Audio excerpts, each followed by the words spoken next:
Meus irmãos queridos, nosso abraço fraterno, nosso boa noite a todos. É uma alegria imensa vê-los novamente no espaço físico da Sociedade Espírita Paz, Amor e Luz. Sintamo-nos em casa. Qualquer informação adicional que for necessária, por favor, procurem-nos, que estaremos com muita alegria realmente elucidando-os. Uma noite especial para nós.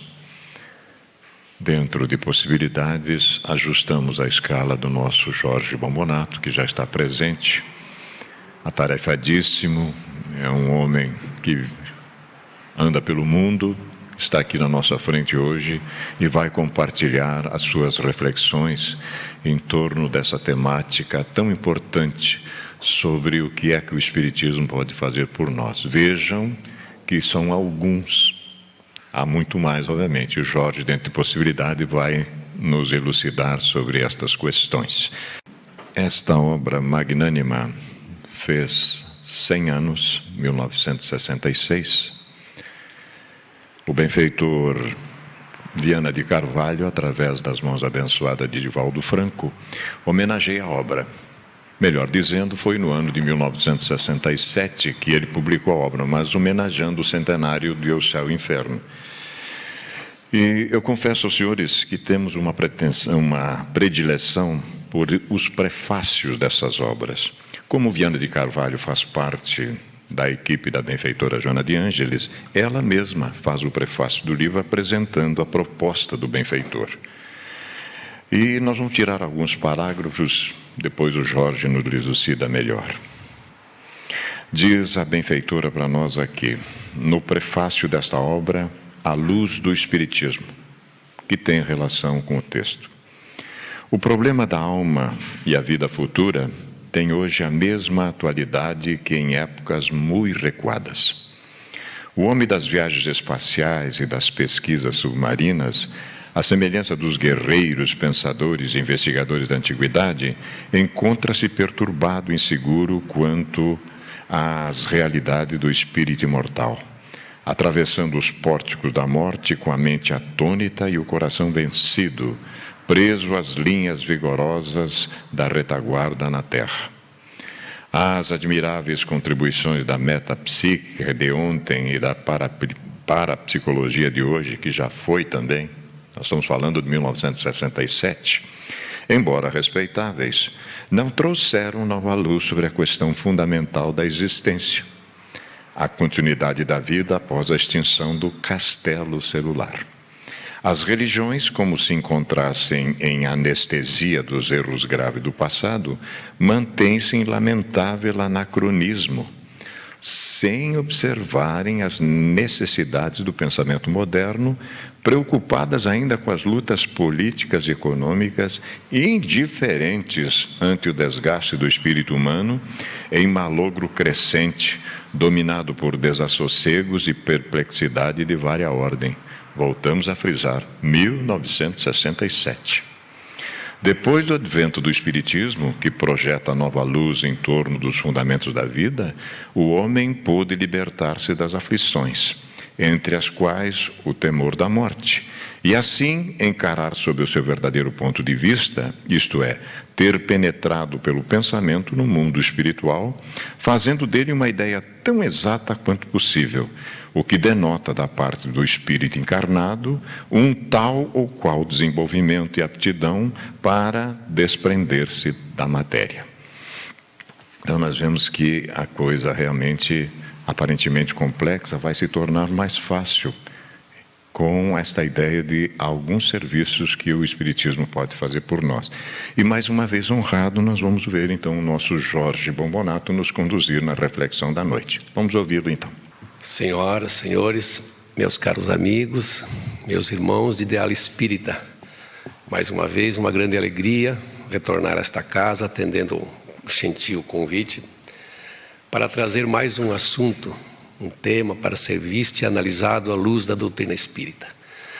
Escolhemos esse tema, é uma página que foi psicografada pelo nosso querido, saudoso Chico Xavier, pelo espírito André Luiz, e em alguns tópicos ela nos dá o ensejo de falarmos alguma coisa sobre a nossa querida doutrina espírita. Nós sabemos, como já disse Herculano Pires, que nada mais desconhecido em nosso meio do que a nossa doutrina. Infelizmente, às vezes até por nós espíritas. Então, aproveitando esse ensejo, nós queremos trazer, provavelmente, muito pouca novidade, mas vamos relembrar algumas coisas tratadas à luz da doutrina espírita. Antecipadamente, quero pedir desculpas se a voz, em algum momento, falhar. Eu confesso que estou bem melhor hoje. Durante essa semana, as coisas andaram tristes. Eu consegui fazer aumentar o preço do gengibre na cidade, de tanto que ingeri para tentar resolver o problema. Mas vamos fazer o possível para conduzir a nossa conversa. Então, meus amigos, queremos também pedir a Deus que permita que tenhamos assistência espiritual dos amigos, para que possamos ter a mente lúcida, a nossa conversa de uma forma clara, para que a gente possa transmitir a nossa mensagem desta noite. Alguns serviços que o Espiritismo pode fazer por você. Começa dizendo que o Espiritismo nos integra você no conhecimento da sua posição de criatura eterna e responsável diante da vida. Você é o seu responsável. Nós sabemos que a maioria de nós chega na casa espírita, e eu me incluo também, aliás, foi nesta casa, por sinal, a quem eu sou muito grato, diante de um momento de grande dificuldade na vida, diante de uma perda, diante de alguma coisa que nos choca, que nos traz muita preocupação e até um certo desespero. E nesse momento a gente chega na casa espírita e recebe dos irmãos, dos amigos da casa espírita um atendimento muito importante e muito necessário neste momento. Mas aí depois, em seguida, vem a necessidade da chamada para a responsabilidade. Então nós recebemos num primeiro momento o consolo, o amparo, o ombro amigo, mas em seguida a chamada para a responsabilidade, dizendo: você é o construtor do seu próprio futuro. Você é o artífice do seu futuro, e a sua desdita ou o seu sucesso no futuro depende exclusivamente dos seus atos e das suas escolhas. Então, quando a doutrina espírita apareceu, através da publicação do Livro dos Espíritos, em 18 de abril de 1857, em Paris, quando Kardec trouxe ao lume essa doutrina maravilhosa, era um momento em que a ciência despertava e que havia grande necessidade de que houvesse um equilíbrio diante do momento em que passava a humanidade. Neste momento, Nietzsche havia decretado a morte de Deus. Augusto Comte, com seu positivismo, dizia que não era necessário a presença da espiritualidade e da fé em nossas vidas. E aí surge, neste momento, Kardec traz essa doutrina maravilhosa e nos mostra paradigmas diferentes, nos mostra a ideia de que nós somos seres eternos, criados simples e ignorantes, e que através das nossas vidas sucessivas vamos estabelecendo o nosso caminho e construindo o nosso próprio futuro. Essa obra inalienável e intransferível. Então, você é responsável por seu próprio destino, criatura eterna. Continuando, ele nos diz que a doutrina espírita expõe o sentido real das lições do Cristo em todos os outros mentores espirituais da humanidade, nas diversas regiões do planeta. Isso se trata de universalidade do conhecimento. Nós sabemos que Deus, como um Pai de toda a humanidade, não tem tribos ou povos escolhidos.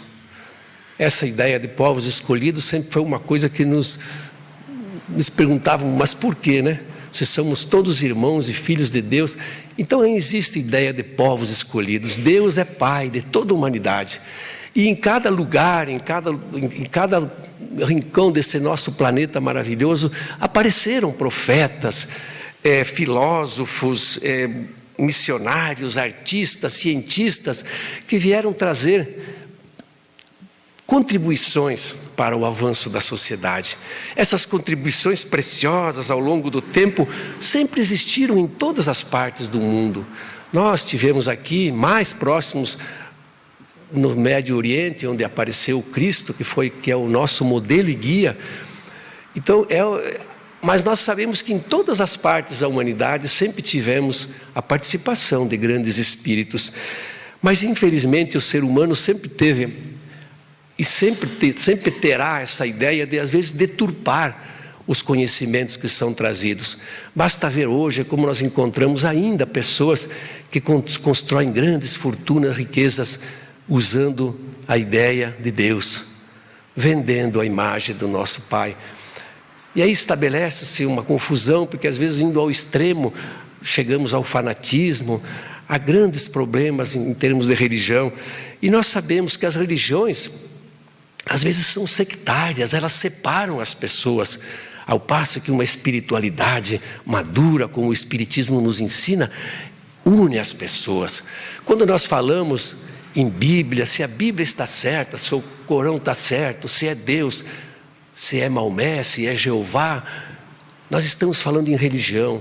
Mas quando nós estamos falando em fraternidade, em amor ao próximo, em caridade, em progresso, em harmonia, em amor, nós estamos falando de uma espiritualidade consciente e madura. E essa é a ideia. Então, através de todos os tempos vieram esses missionários, mas foram seus ensinamentos deturpados. E o Espiritismo vem nos trazer. Quando Kardec publica o Evangelho segundo o Espiritismo, está lá no primeiro parágrafo, ele divide o Evangelho em 5 partes. A primeira são os atos da vida do Cristo, que geram tantas e tantas discussões e interpretações. O segundo são os milagres, o terceiro as predições, e quarto são os fatos que geraram os dogmas da igreja.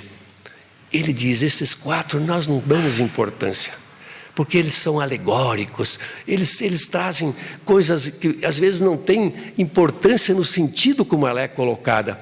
Nós ficamos apenas com o último, que é o ensino moral do Cristo.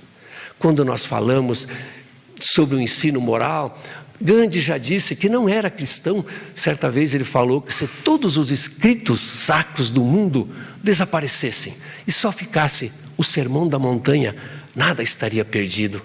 Olha que maravilha, uma pessoa que nem sequer cristão era. A importância que tem os ensinos do Cristo, mas o ensino moral, aquilo que trata do ensino moral.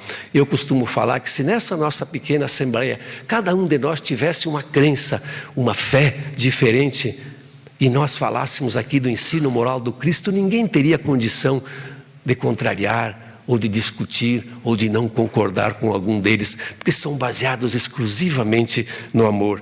Então o Espiritismo nos traz esse ensinamento, dizendo que o conhecimento é de domínio de todos, e que as religiões às vezes são sectárias, mas a espiritualidade deve ser uma espiritualidade madura.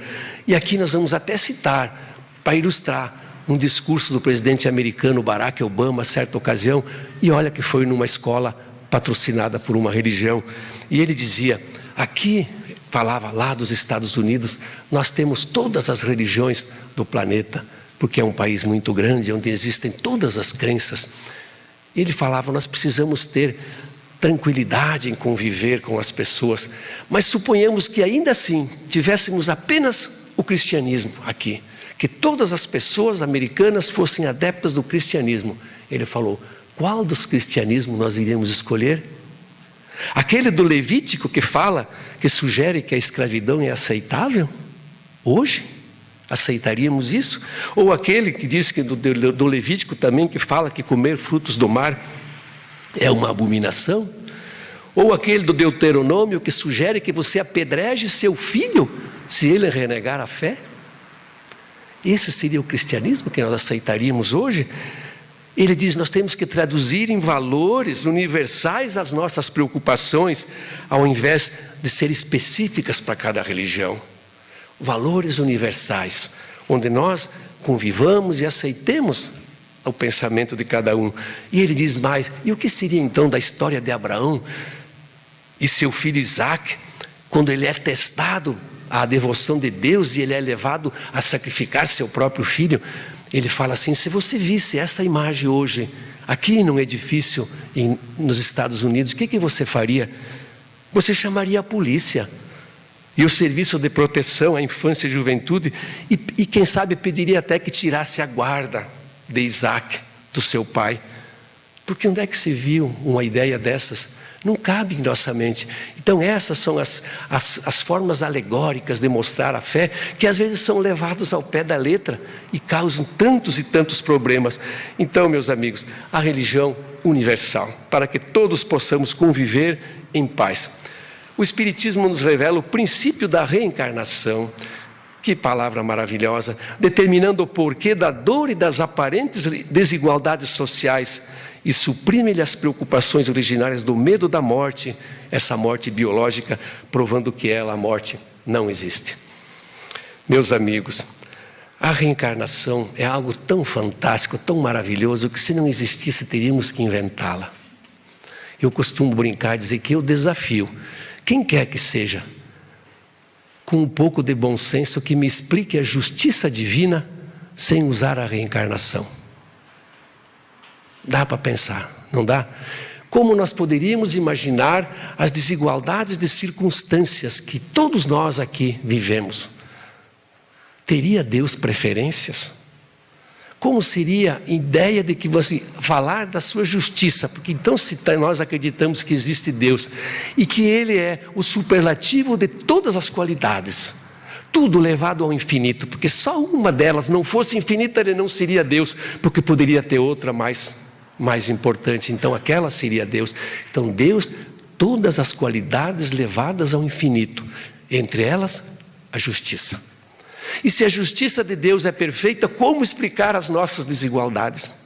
Eu costumo falar de uma família do meu tempo, que as famílias eram grandes, nós éramos em 9, somos em 9, ainda todos vivos, e a gente fala assim, um sai para um lado, tem uma oportunidade, constrói uma fortuna, cria uma família, se forma, faz um futuro brilhante. O outro, às vezes, tem dificuldade de suprir a própria necessidade de alimentação, investimento e moradia, com grande dificuldade.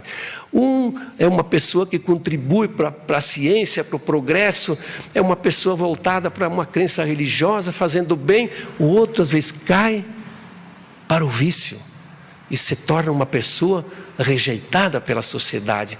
Tivemos o mesmo DNA biológico, tivemos a mesma educação. O que é que determina tanta diferença?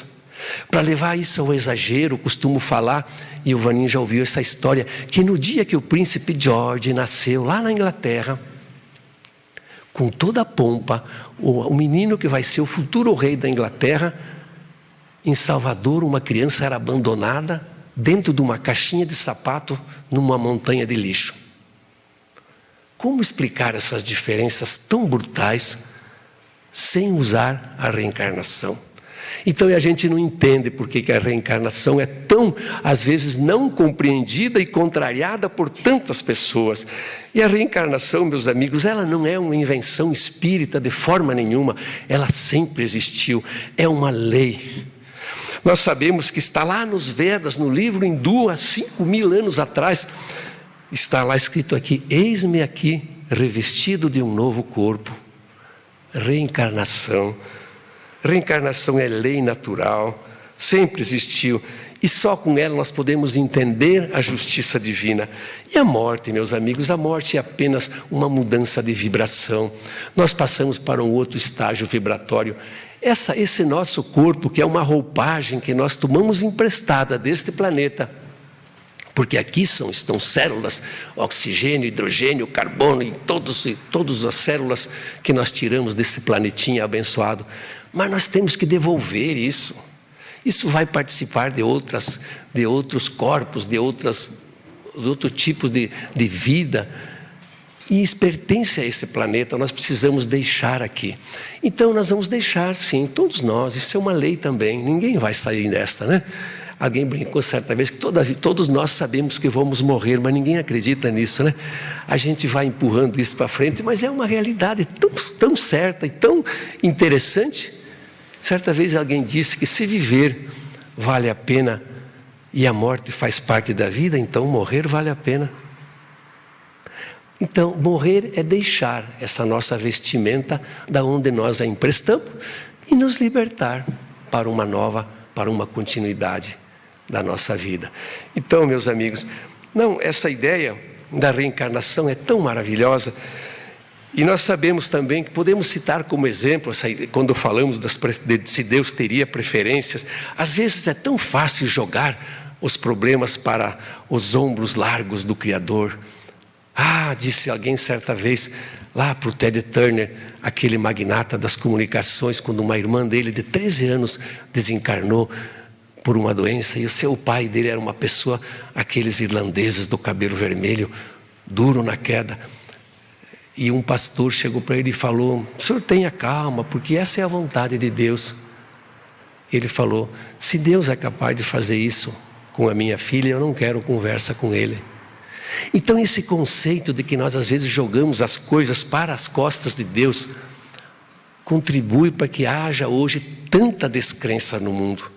Se nós formos hoje lá no velho mundo e observarmos aquelas igrejas, aquelas catedrais maravilhosas, nós vamos ver que as pessoas estão lá para ver a história, a arquitetura, mas ninguém está interessado em sentar naquelas cadeiras lá do meio para fazer uma prece. São mínimas as pessoas que vão lá. Naquela corda pelo lado de fora passam 6, 7, 10 mil pessoas por dia para conhecer uma catedral como Notre Dame ou como o Sacré-Cœur em Paris ou qualquer uma outra. Mas a fé não está existindo, porque as pessoas perderam o encanto pelos paradigmas, os modelos equivocados que foram colocados nas pessoas. Mas o Espiritismo está aqui para mudar esse conceito. Apenas esses dias eu escutava um jornalista, quando aconteceu aquele fato do tsunami lá no Oriente, quando milhares, 200 mil pessoas, foi a estatística, que morreram naquele tsunami. Quando os pais enterravam seus filhos, o jornalista escreveu: onde está Deus que permite isso?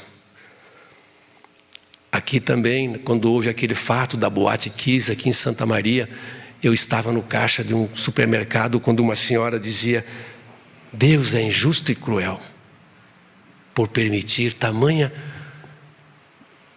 dor para tantas pessoas, e aqueles 240 jovens com a ideia, com sonhos pela frente, morrem queimados. Então nós vamos vendo também o Papa Bento XVI, quando esteve em Auschwitz em 2006, diante daquela tragédia do extermínio dos judeus, o Papa disse: onde estava Deus naqueles dias que permitiu tamanha abominação? Por que ele silenciou?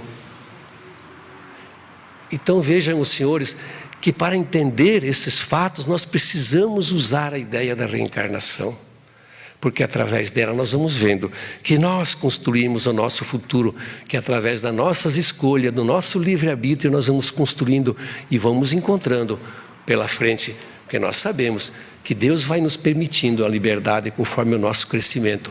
Mas, como dizia Sócrates, não há liberdade sem responsabilidade e nem saber sem consciência. Nós temos que ser responsáveis. Então, provavelmente, todas essas loucuras que são feitas no mundo, as guerras, são obras nossas, do ser humano. Deus jamais deve ser culpado por isso, e o Espiritismo vem nos mostrar isso.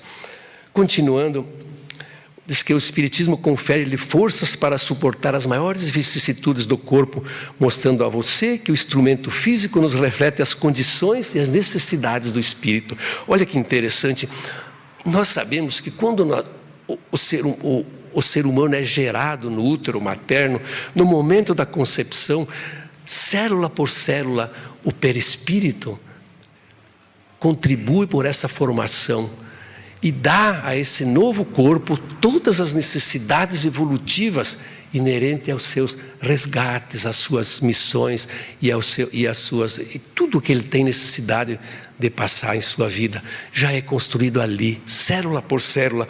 Então, essas necessidades evolutivas nós temos que ter. O nosso organismo, porque é que às vezes nós, à noite nós usamos lá uma bombinha, às vezes, porque a asma nos pega. E quanta gente que tem esse problema alérgico, será que não fomos um tabagista inveterado numa outra? Será que não tivemos, nesses últimos anos, um comportamento inadequado que fez que chegássemos a isso? Então, não tem mistério é apenas entender que são circunstâncias criadas por nós mesmos. Se não as entendemos desta vida, provavelmente ela seja de outra. Então, o nosso perispírito modela o corpo de acordo com as necessidades. Esses dias também ouvimos e ficamos muito tristes quando uma pessoa pediu na televisão a um pastor, dizendo que um determinado casal de alcoólatras tiveram um filho. E esse filho nasceu com uma deficiência mental muito grave. E essa pessoa perguntava ao pastor: esse filho está pagando pelo pecado dos pais? Olha vocês, que tamanho absurdo.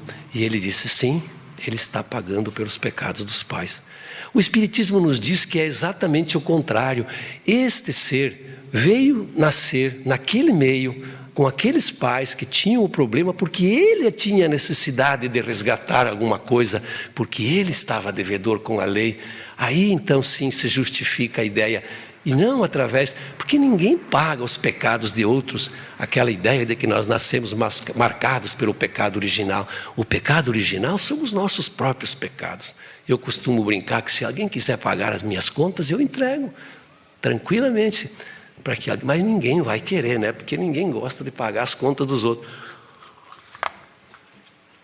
Então, cada um paga as suas contas. Não tem essa ideia de que nós vamos pagar aquilo ou nascer marcados por um pecado que um ancestral que nós nem sequer conhecemos praticou determinado delito e nós nascemos marcados. É um absurdo tão grande que eu falo que não aguenta a 5 minutos de bom senso. Nós somos, então, toda a doença do corpo, dizia Chico Xavier, é corretivo para a alma.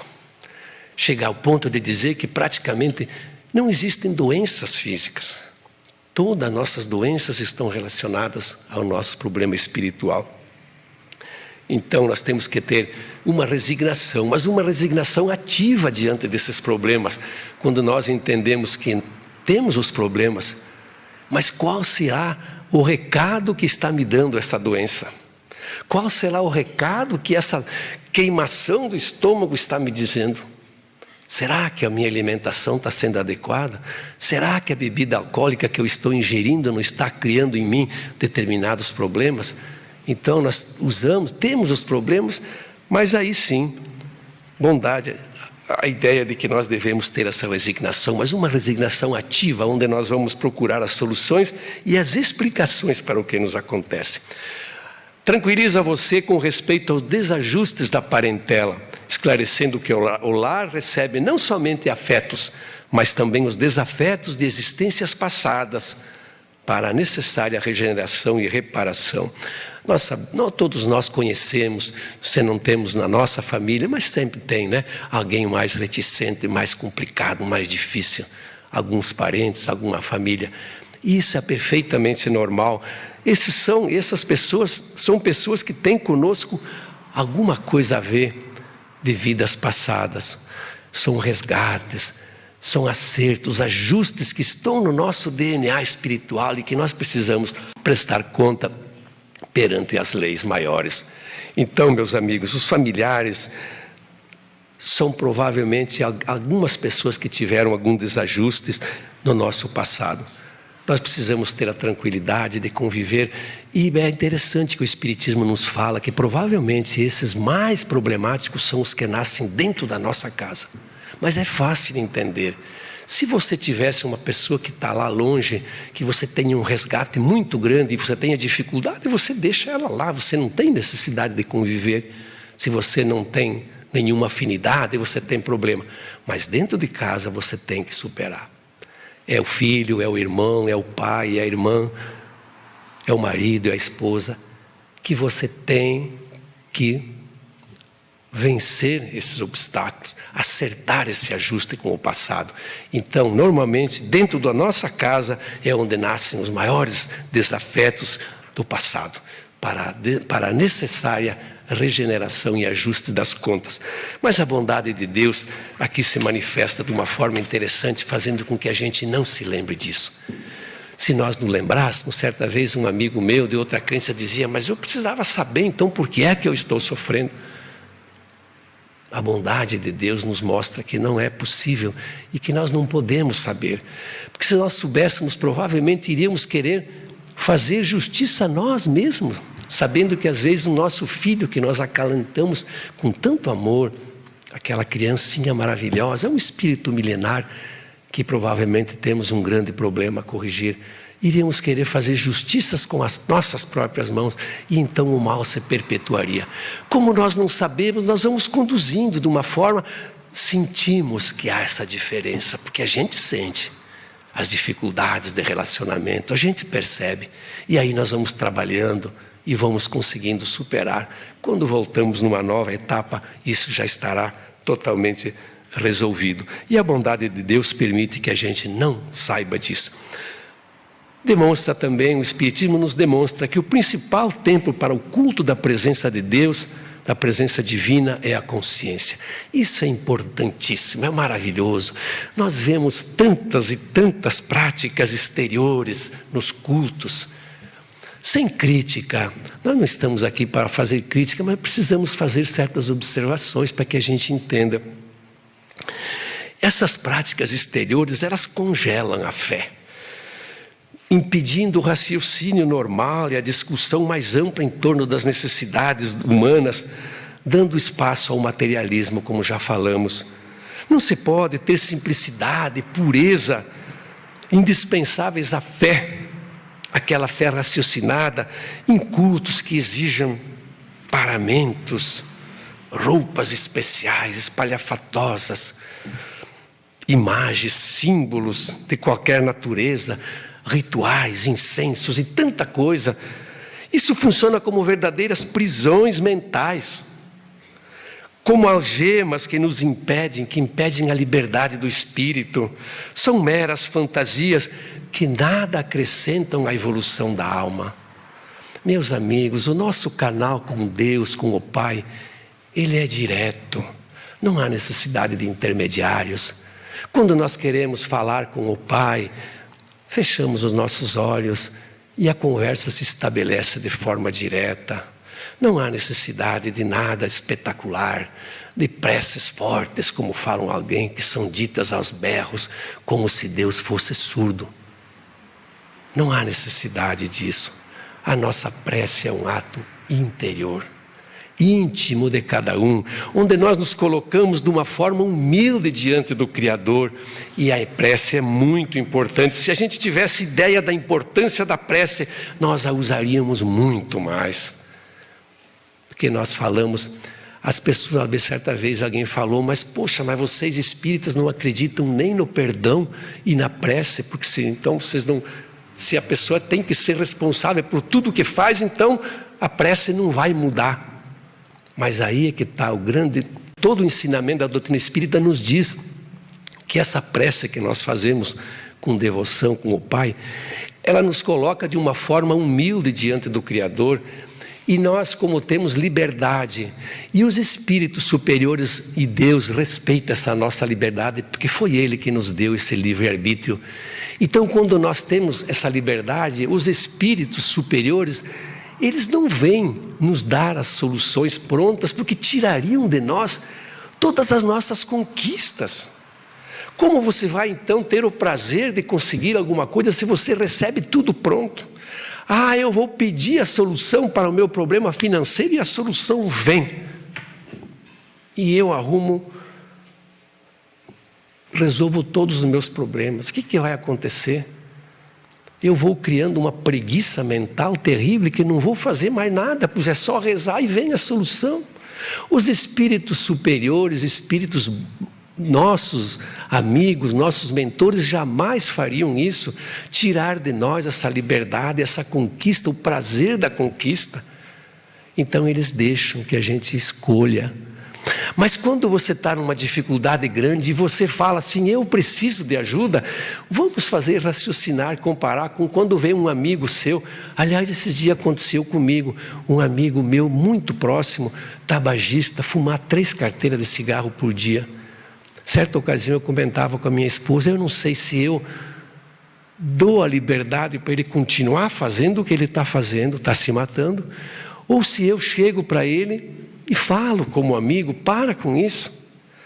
Eu confesso que eu não sabia o que fazer.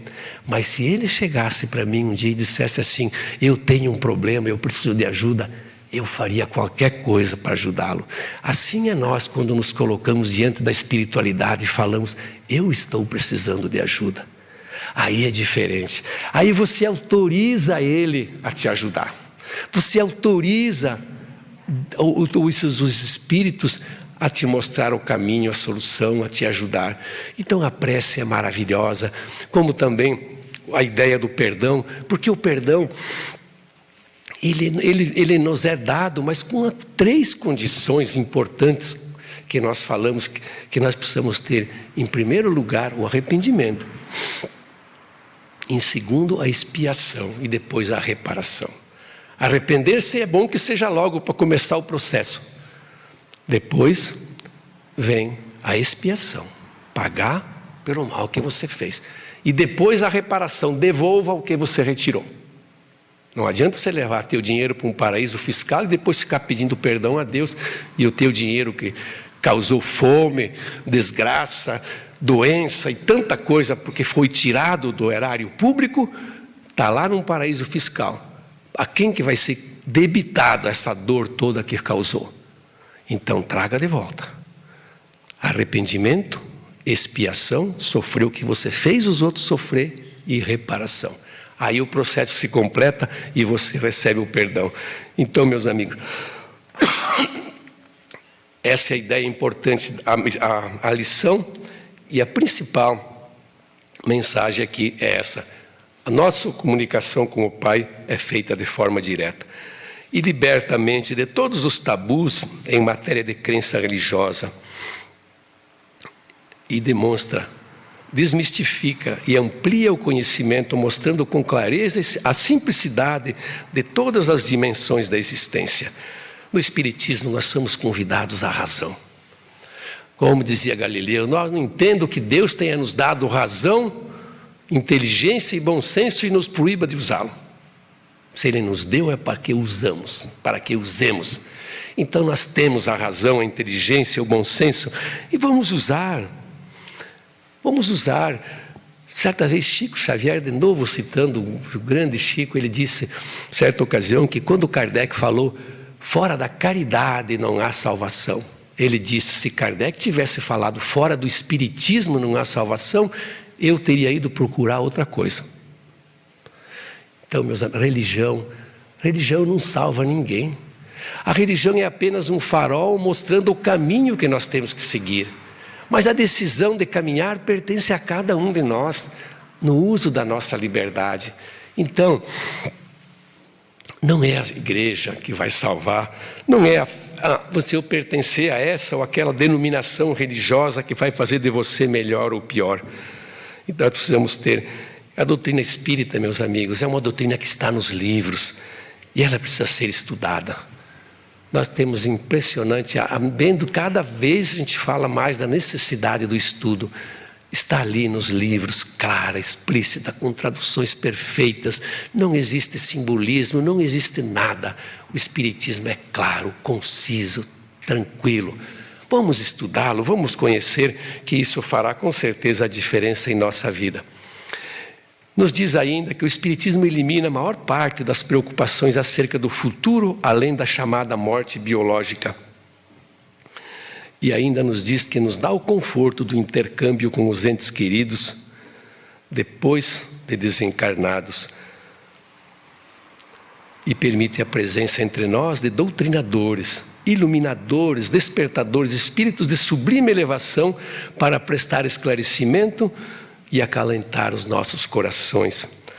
Veja, meus amigos, a preocupação com a morte foi construída pela ideia equivocada que nós fizemos, que recebemos da nossa fé original, que a maioria de nós veio de outra crença dominante, em que nós entendemos a ideia de um céu e inferno como lugar circunscrito.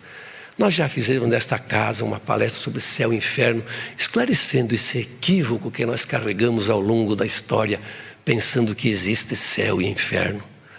Isso é um absurdo tão grande, que você pensar em céu e ficar em eterna contemplação, sem nenhuma necessidade, sem nenhuma utilidade, isso é uma coisa que uns meses depois você estaria enfastiado já. Não tem sentido essa ideia de uma vida em eterna contemplação.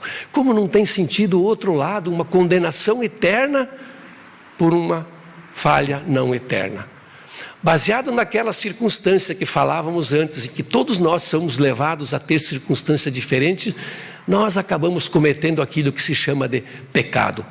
E diante deste pecado nós somos condenados. E então, meus amigos, eternamente. Vocês já fizeram ideia do que é a eternidade?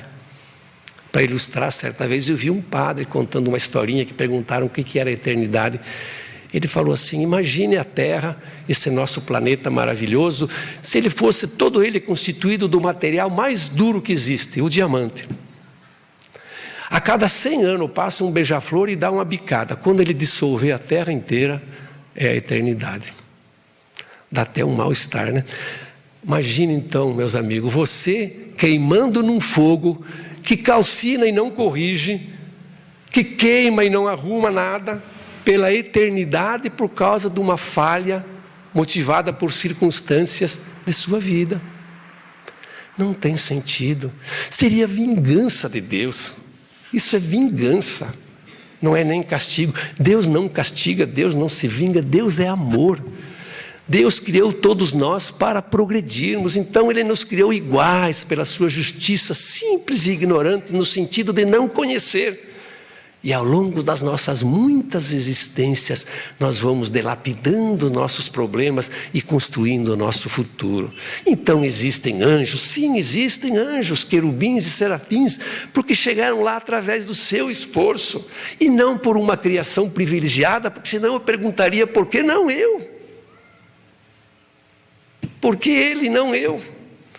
Então, justiça de Deus se entende quando todos nós temos os mesmos direitos, todos nós somos criados iguais e construímos com essa liberdade maravilhosa o nosso futuro. Então, meu amigo, nada de céu e inferno, nada de penas eternas, purgatório, esse pior ainda então, porque daí então só saía de lá com reza e paga ainda. Não tinha sentido, você tinha que comprar a liberdade de um parente que estivesse lá. Então, meus amigos, não existe ideia de céu e inferno, não. São coisas que foram inventadas, talvez num momento em que, como eu falo, Leon Denis nos diz isso, o grande filósofo espírita, que talvez num determinado momento, lá na história, quando o ser humano ainda cavalgava por aquelas florestas da Europa, ainda matando, esfolando, saqueando, dizer que existia um castigo eterno, podia até dar um certo freio, para que a pessoa parasse um pouco de cometer aquelas loucuras. Mas hoje nós, pessoas inteligentes, racionais e que temos condição de pensar, nos falarem em castigo eterno por uma falha não eterna, é um absurdo tão grande. Então, meus amigos, e principalmente esse conforto do intercâmbio com os entes queridos depois da desencarnação, isso é maravilhoso. Certa vez, de novo, citando a televisão, que às vezes a gente usa usando aquele controle, eu acho a melhor invenção o controle, porque a gente passa 50 canais e depois desliga. Não tem nada que se aproveite. Mas passando eu via uma pessoa perguntou a um pastor se era possível um parente, um nosso familiar desencarnado se comunicar. Ele disse: não, isso não é possível, não é permitido. Apenas se ele tiver que vir nos prejudicar, ou nos perseguir, ou nos cobrar alguma coisa. Então, de novo, eu cito a justiça de Deus e diz assim: como pode Deus permitir que alguém venha te prejudicar, te ferir, te incomodar? E o meu filho, que está lá, não pode dizer para mim: olha, a vida continua, vale a pena lutar. Meu pai, minha mãe, não pode chegar através de alguém e dizer, para essa maravilha que é a mediunidade, e dizer: olha, a vida continua, eu estou aqui e vale a pena lutar, vale a pena construir o teu futuro. Então, essa ideia de que a ideia desse conforto do intercâmbio é tão maravilhoso, que nós precisamos estar sempre preocupados em fazê-lo da melhor forma, mas tem que ser de uma forma elevada. As mensagens têm que passar pelo crivo da utilidade, não ir atrás daqueles, como falamos antes, daqueles favores pessoais, onde os espíritos tirariam a tua criatividade. Não vão te dar os números da loteria, esquece. Se der algum brincalhão, algum gozador que vai fazer e dar exatamente aqueles que não vai dar, porque você acredita que ele possa fazer isso, os bons espíritos não fariam isso. Então a comunicação... Dizem nossos amigos de outras crenças que Moisés proibiu. Lá no Deuteronômio está lá. Moisés proibiu a comunicação. Primeiro que se ele proibiu é porque existia. Senão ele não ia proibir algo que não existisse. Segundo, que ele queria isolar o seu povo daqueles costumes egípcios. E terceiro, que as comunicações eram feitas de uma forma totalmente equivocada, pedindo favores, vendendo favores espirituais. Desta forma, nós espíritas também proibiríamos. Mas veio o livro dos médiuns, o Vade-Mecum, da comunicação, e nos diz como ela deve ser feita. Que ela deve ser feita de uma forma, usando falando em Deus, falando em Jesus, seriedade no trato da mediunidade. Então essa ideia nós precisamos tê-la sempre. É que a mediunidade é algo maravilhoso, mas deve ser usado de forma madura para que todos nós possamos tirar dela grandes lições. Traça-lhe providência para o combate e para a cura da obsessão. Isso é tão importante também que a doutrina espírita nos fala. Esses dias fomos convidados até para participar de uma conversa na televisão, mas não nos deixaram falar, porque na verdade falavam sobre aqueles terríveis, aquelas expulsão dos demônios, né? O exorcismo que é feito pela igreja. E mostrava aquelas coisas terríveis, sensacionalistas de espíritos, de demônios que possuíam pessoas e que era feita aquela ideia Aquilo, meus amigos, é muito triste. Porque nós, quando fomos convidados, então a pessoa nos perguntou o que nós espíritas falamos sobre isso. E nós começamos dizendo que nós, em primeiro lugar, para acreditar em exorcismo, precisamos acreditar na existência de demônio. E nós não acreditamos em existência de demônios. Aliás, muitas vezes as pessoas relacionam a doutrina espírita com práticas demoníacas. Aqui no Espiritismo nós estamos há muito tempo. Nós nunca falamos em demônios porque nós não acreditamos em demônios. Demônios não existem, seria outro absurdo que Deus tivesse criado alguém que fosse voltado para o mal a vida inteira sem correção. Seria outra vingança. Como imaginar a justiça e a bondade de Deus criando seres voltados para o mal eternamente? Imagine que tragédia essas pessoas. Então o que acontece? Quando existem espíritos voltados temporariamente para o mal, isso sim, nós temos pessoas aqui na nossa convivência, as prisões estão cheias de pessoas que são más, que matam, roubam, fazem coisas terríveis. Quando nós desencarnamos, nós não deixamos de ser aquilo que somos. Continuamos a ser exatamente o que somos. Se somos terríveis, matadores, profissionais, problemáticos, vamos levar toda essa herança conosco. E aí o que nós seremos lá no outro lado? Os tais dos demônios, entre aspas, porque não existem demônios. São espíritos que estão temporariamente perdidos, mas que vão encontrar o caminho, porque também são herdeiros de Deus. E nós trazemos dentro de nós a semente do progresso, porque o progresso também é lei natural. Então, queira ou não, esses espíritos refratários, terríveis, maus, um dia vão encontrar o caminho. Então nós falamos que é melhor nós tratarmos eles como irmãos, falando das coisas que devem ser feitas, do caminho que deve ser corrigido, falando de Deus, de Jesus, falando de coisas boas, procurando trazê-los de volta, porque são espíritos terrivelmente desencaminhados. Falamos, se alguém bate à sua porta pedindo ajuda, você vai expulsá-lo para os quintos do inferno? Ou você vai dizer, o que nós podemos fazer para te ajudar? A doutrina espírita é uma doutrina de amor. Então não se expulsa demônios, se conversa com espíritos temporariamente desencaminhados, vendo se pode contribuir. Lá na questão 459, Kardec pergunta aos espíritos superiores se os espíritos influenciam a nossa vida, e eles respondem: nem imaginais quanto, a rigor são eles que vos dirigem. Olha a importância, a influência que tem. Mas então, quer dizer que eles nos dirigem? Espera aí, aí você tem como tratar disso, e a doutrina espírita nos ensina no combate e a cura da obsessão. Ela nos diz que pelo conhecimento, pela elevação moral, pela prática do bem, pela prece, nós conseguimos mudar a nossa frequência moral e nós fugimos do alcance desses espíritos perniciosos e perseguidores. Então, quando nós precisamos sair de uma influência dessa, melhorar o nosso nível moral, a prece, de novo, abençoada prece, o conhecimento, a elevação moral, o trabalho no bem, contribuindo. Então não existe demônios, nada de exorcismo. Nós precisamos tratar disso com conhecimento de causa, e a doutrina nos explica como fazer isso. Ela nos entrega o conhecimento e a capacidade da mediunidade. A mediunidade, meus amigos, é outra coisa que não foi inventada pelo Espiritismo. A mediunidade sempre existiu. Se nós formos ver lá na Ilíada de Homero, há 600 anos antes de Cristo, foi mais, foi 6, 7 séculos, 8 antes de Cristo foi escrita por Homero, fala da mediunidade.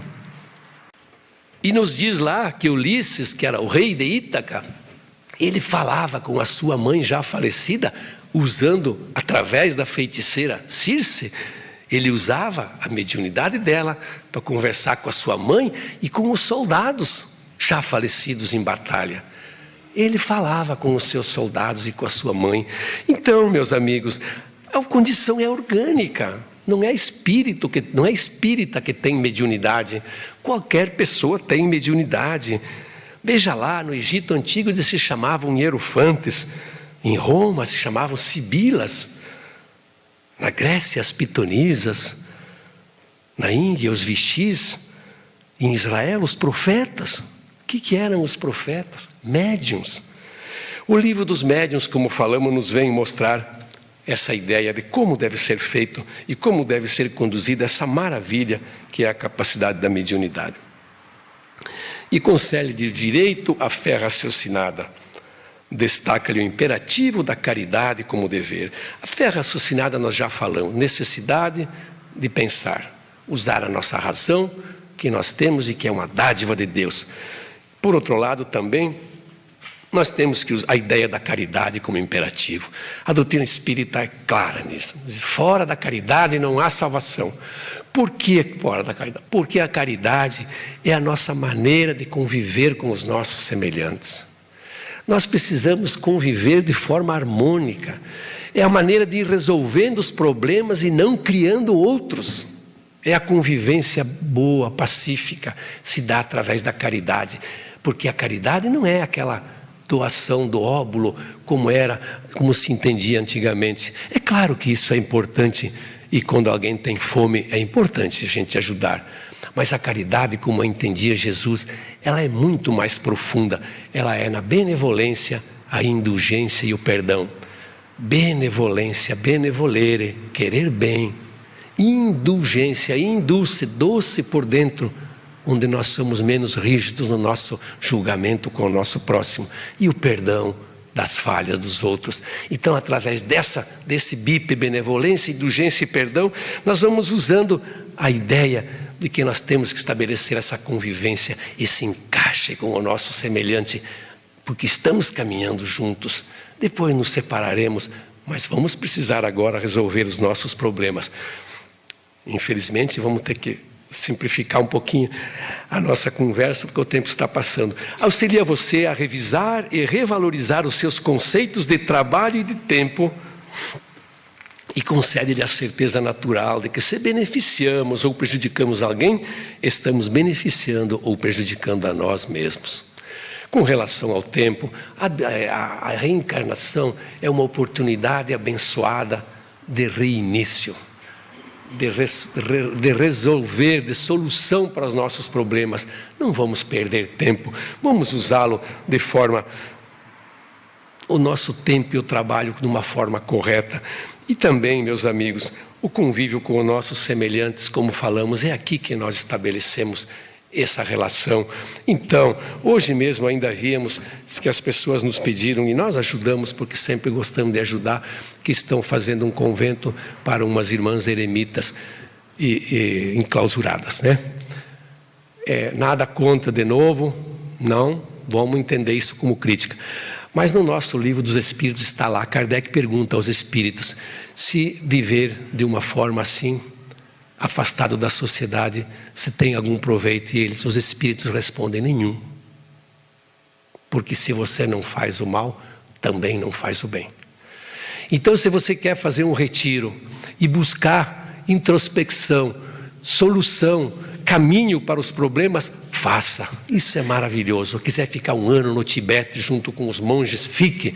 Vai aprender técnicas de como fazer o bem, mas depois venha pôr em prática aqui, nesse nosso mundinho difícil, complicado, onde nós temos que ganhar o pão de cada dia, nos vestirmos, pagar nossas contas, conviver, criar nossa família, com todos os problemas que temos aí de relacionamento, de dificuldades. Aqui nós colocamos em teste a nossa evolução, o nosso crescimento moral.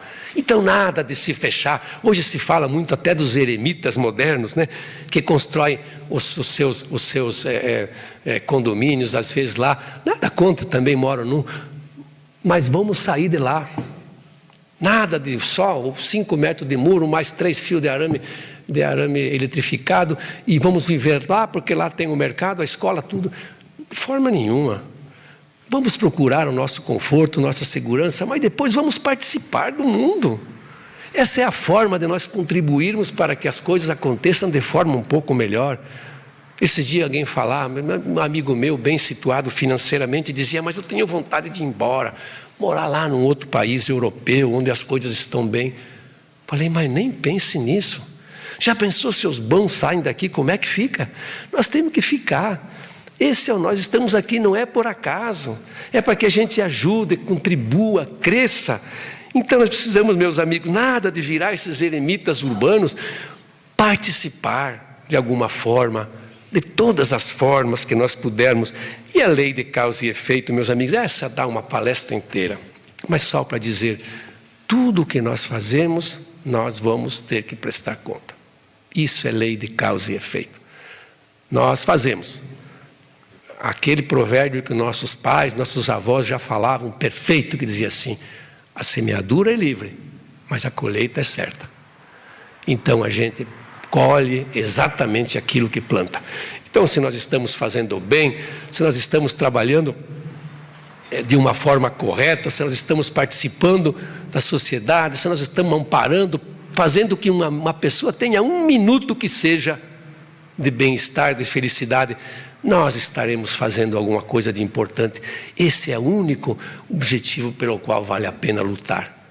Esse é o amor incondicional do Cristo, aquele amor que não busca nada em troca. Então nós temos que ter essa certeza de que nós precisamos estar conscientes dessa responsabilidade. Garante a serenidade e paz diante das calúnias e das críticas, e ensina você a considerar adversário por instrutores. Nós sabemos que nossos adversários, às vezes pessoas que nos incomodam, esses desafetos podem estar a serviço de Deus, testando as nossas virtudes, a nossa paciência, a nossa tolerância.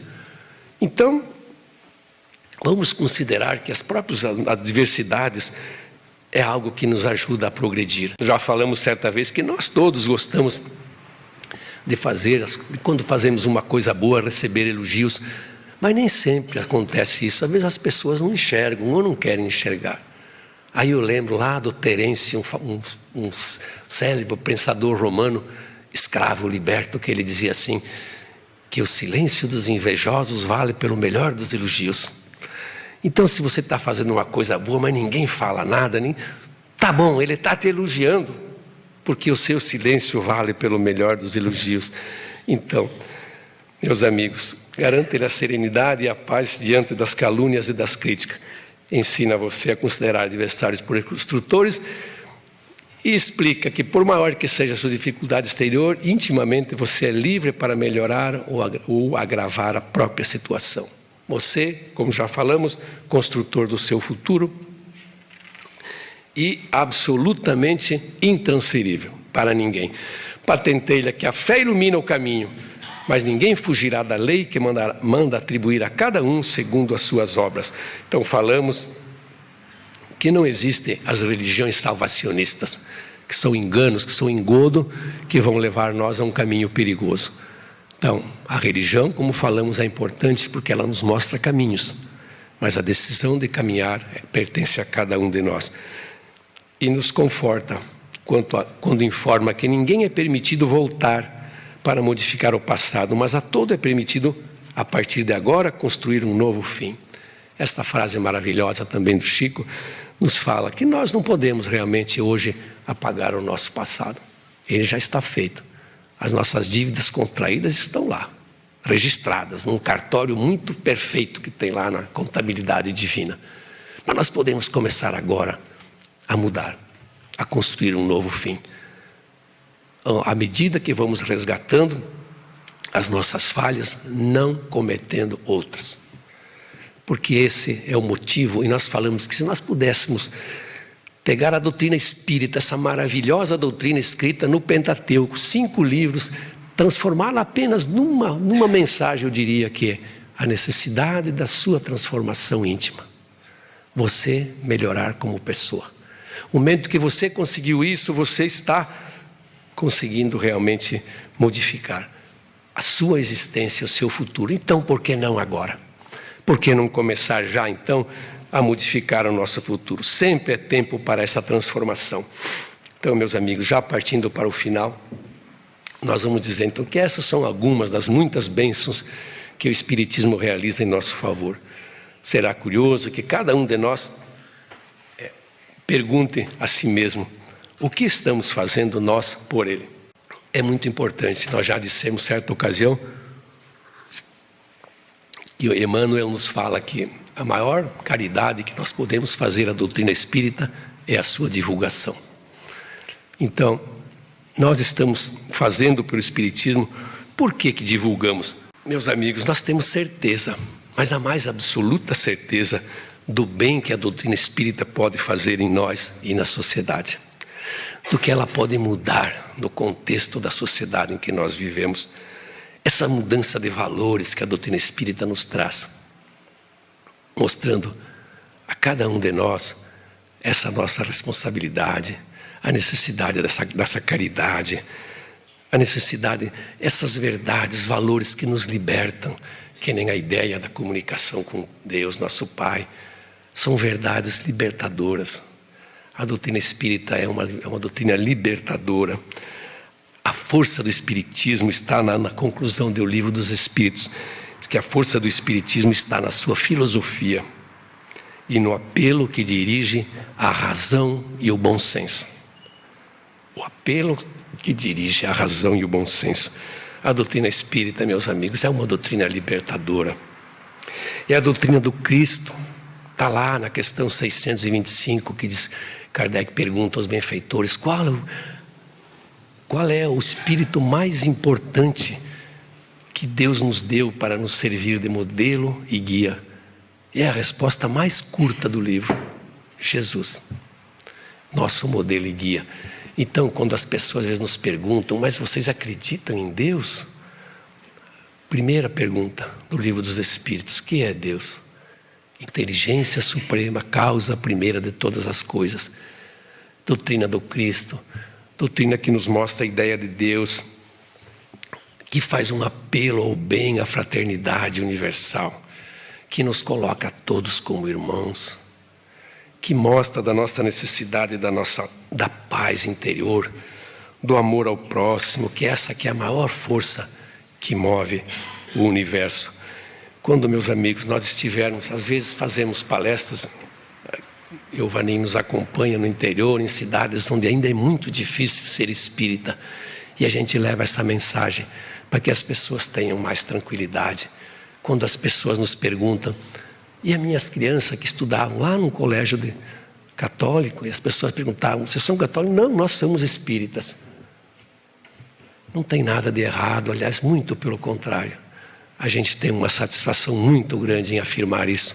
Certa vez, Raul Teixeira, aqui numa palestra para espíritas, ele nos chamava a atenção e dizia que os 2 grandes desafios do espírita, o primeiro é o desafio do conhecimento. Nós precisamos conhecer, estudar. O que está lá também no livro dos Espíritos pergunta qual que é a felicidade dos espíritos superiores. E a resposta começa por conhecerem todas as coisas. Conhecimento é felicidade. Então vamos buscar o conhecimento. Desafio do conhecimento. E o segundo desafio, identidade. Eu sou um espírita. Eu pratico o espiritismo. E eu tenho muita convicção do bem que essa doutrina pode fazer para o nosso mundo atual. Muito obrigado pela atenção caridosa de vocês.